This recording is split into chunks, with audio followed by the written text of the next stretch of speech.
What's up, everyone? Welcome to today's video. Welcome to the Video Game Prize School channel. Thank you very much for tuning in. All over the internet, there's a conversation that Xbox and its console brand is imploding. It needs to go ahead and it needs to, basically abandon the console market, or it needs to basically do things like create these games that will bring people to buy their consoles and so on and so forth.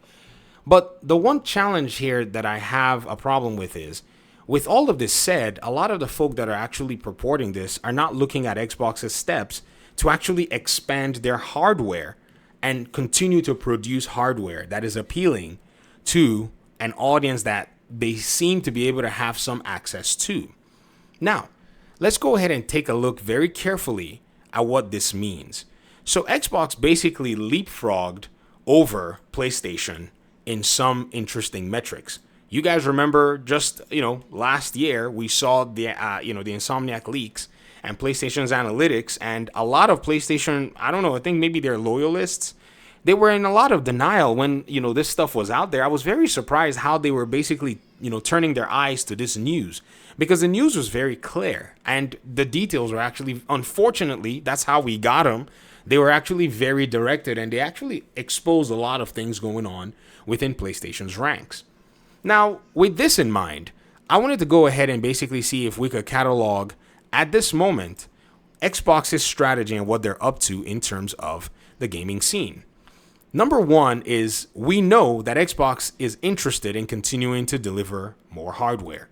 I mean, this is a statement that we know that Sarah Bond pretty much talked about. She said that there's going to be a new Xbox system.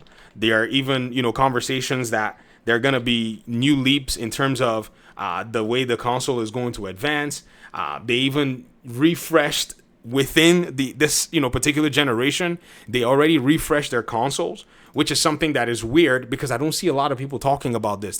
Everyone is talking about the PS5 Pro, but no one's actually talking about the all digital, the new hardware that basically they just revealed, which is weird. It's like the press.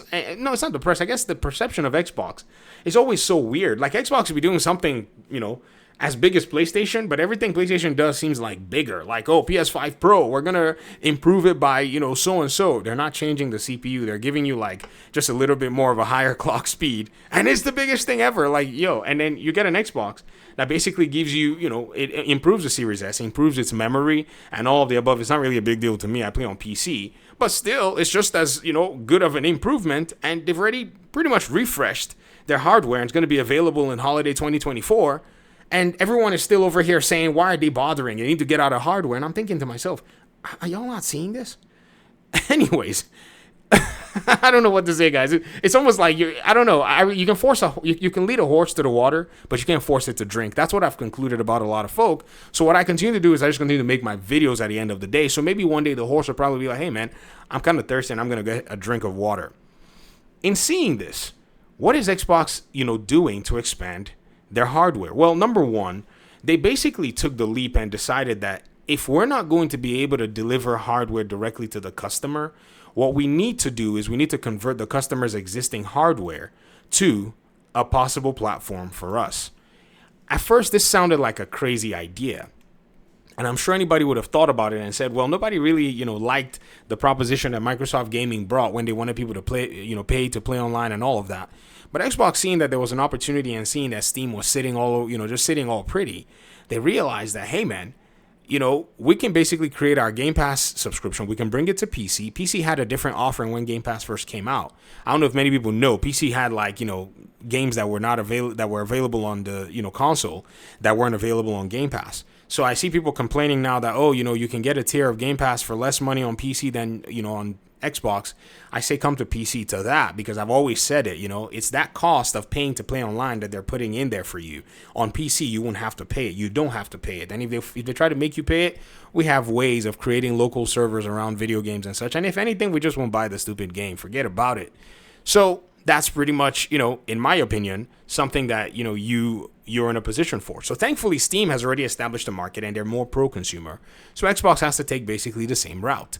And so they've converted my PC and anybody who's on Game Pass PC into a proxy device for them. And this is basically what they've done. So if I did not own an Xbox, which my Xbox basically gathers dust as well as my PlayStation for the most part, then this is going to be my proxy Xbox in a sense. On my PC, there is no such thing that PlayStation has. If you guys go back and watch my last few videos, I actually made a video where I said that PlayStation needs its own PC launcher. They need to start converting more hardware into proxy PlayStations. If they want to compete in this market, they cannot sit down with the old traditional PlayStation console paradigm. They're hurting themselves. They put themselves in a position where they continue to say, oh, we've been leapfrogged over. If you've been leapfrogged over, you leapfrog yourself. That's just one way. The other way is based on what we heard in terms of the rumors, where it was spoken about that it seems like Xbox is having these discussions with Valve to try to bring Steam to an Xbox console or their Xbox console. Now, keep in mind that this is a very pivotal step. Many of you who are probably tech savvy, you more than likely know or understand what this means.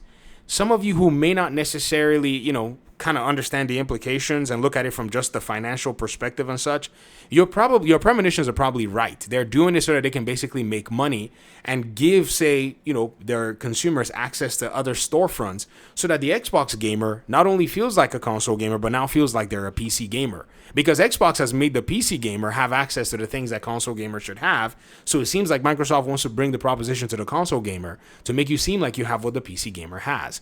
So let me show you exactly what I mean. If we actually go to Steam and we look at something very interesting, this is something that I think is going to interest you guys a lot. So let's pay attention to it. Let's say we look at Xbox games and we look at Xbox Game Studios. Look at all of their titles here, right? One thing you have to look at is the hardware requirements that you need to be able to play these Xbox games. If we take, say, the most technologically advanced Xbox game, Hellblade Senua's, Saga, the game runs on the PlayStation, on the Xbox Series X. If we look at its PC requirement for the minimum settings is actually asking for something along the lines of hardware that is less powerful than the Series X. In terms of its recommended specs to be able to get all of that 60 FPS and all of the textures and stuff, it needs you to actually have beefier hardware than the Series X. However, it doesn't mean that they cannot optimize for it to be able to play at 60 FPS on the consoles. I've said this before many times when people were talking about Gotham Knights back in the day. I used to tell them, I said, guys, Gotham Knights can run on console for 60 FPS. It would just require the developers to make the game to do it. I'll make a different game entirely. But their online, preferences will probably make it more difficult. But it was something they could do, but they never went ahead to invest in it. However, if you look at the same requirements for Starfield, it's asking for the same thing, but Starfield now has a 60 FPS version on the Series X. So your Series X can actually play one of the more demanding Xbox games at 60 FPS. Now, this is not even talking about other games that are less demanding, like Halo or, other titles like Sea of Thieves and whatnot that are in the Xbox ecosystem, which all by default require very minimal, hardware requirements. So you can actually come here and you can take a median of a lot of these games and your, Xbox Series X will more than likely be able to play a lot of these games that are on Steam with the Xbox hardware via a Steam API or some Steam access. And this continues to look even much more interesting because guess what? It now bridges the gap between games that Xbox players cannot reach to games that Xbox players can reach. Ladies and gentlemen, if this happens, we will play Spider-Man on the Xbox. Marvel Spider-Man 2 will be on the Xbox. If this happens, God of War and God of War Ragnarok will have access to the Xbox. Yo, do you know what this will mean? Do you know how the tables will turn very fast? Because PlayStation is already making the investment into PC. And honestly, many of you will think PlayStation would complain. I see them not saying a single word, simply because this is going to benefit them in software sales. They don't bring their games to Xbox. However, their games end up on Xbox somehow, some way. Interesting. Thanks for watching. Peace out.